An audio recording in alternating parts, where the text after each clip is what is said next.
Major funding for Odyssey was provided by the National Endowment for the Humanities. Additional funding was provided by the Corporation for Public Broadcasting and Polaroid.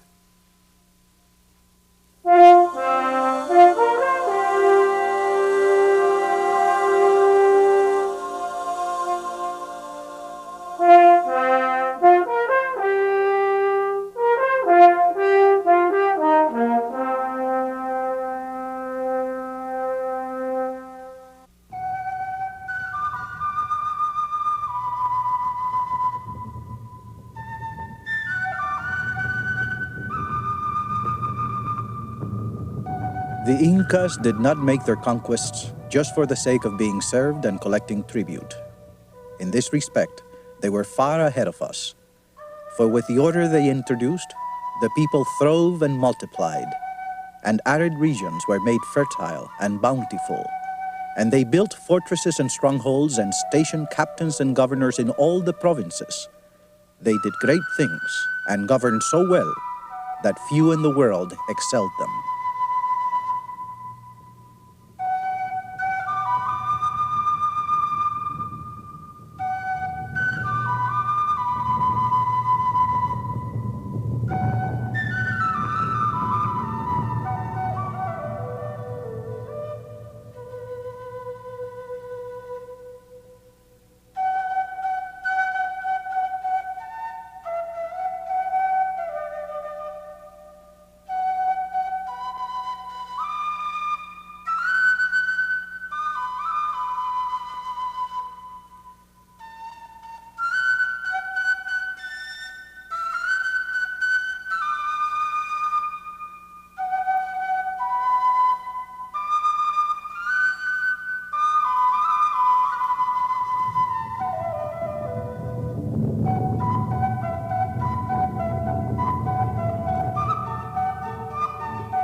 Machu Picchu in Peru, the most famous of all Inca sites.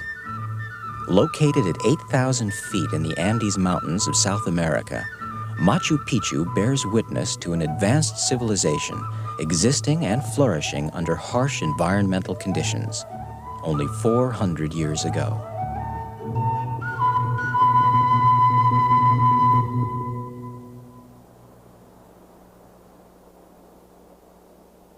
These are the ruins of Machu Picchu as they looked in 1911.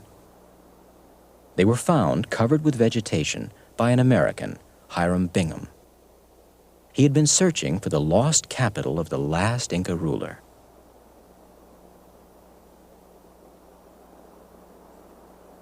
Bingham brought popular attention to the magnificent architecture found deep in these mountains.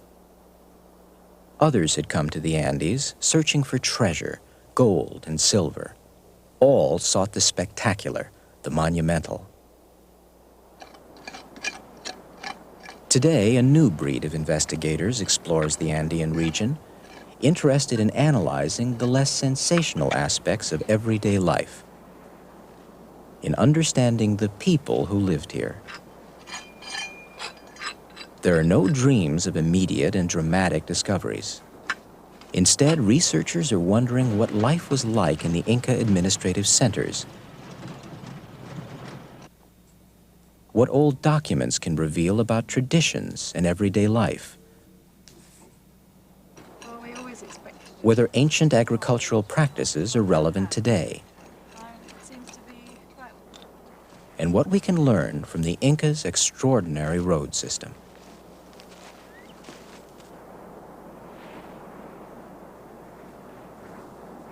Cusco, today a busy city of 143,000, once the heart of the Inca Empire. An extraordinary civilization which grew from just thousands to control over 6 million people in less than 100 years.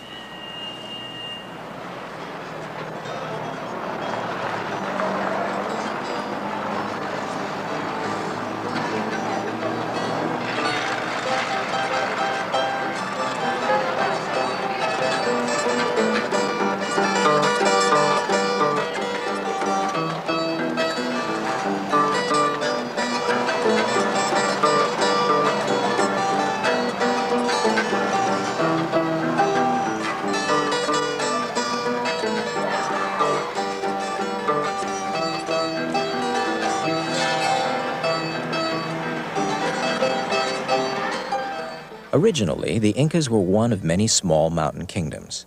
It wasn't until the early 1430s that the sudden expansion of their empire began. By 1525, the Incas had conquered many peoples, spreading nearly the entire length of western South America.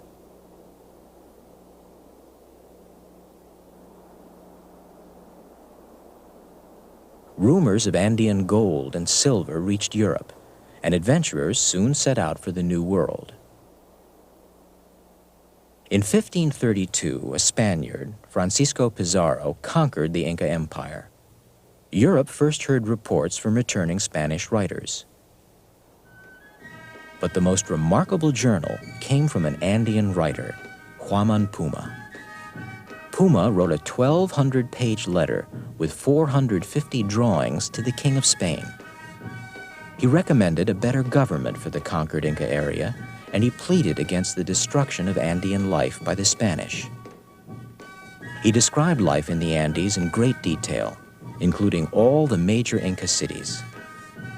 Here is his drawing of Cusco.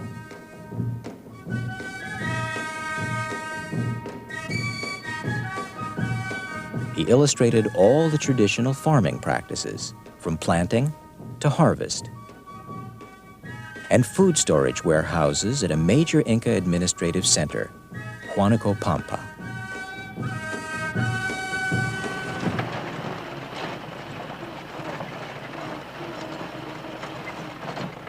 Working partly from information in the Puma letter, a number of specialists have studied Huánuco Pampa.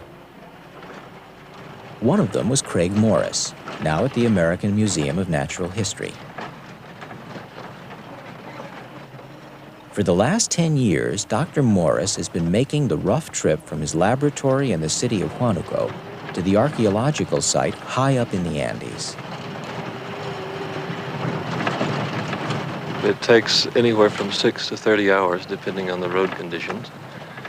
And one has to worry about avalanches and the usual problems of supplying a camp from some distance. A Spanish soldier, Cieza de León, wrote, It was their custom when the Incas were making a progress through any part of this great kingdom to travel with great pomp and style in rich litters set upon smooth poles of the finest wood and adorned with gold and silver. In keeping with their habits, and except when it was to the state's interest, they did not travel more than 4 leagues a day. And so that there would be adequate supplies for their men, every 4 leagues there were lodgings and storehouses abundantly supplied with everything to be found in these regions. In this manner, the Inca traveled through his kingdom for the time he liked, seeing with his own eyes what was taking place and ordering what he thought necessary.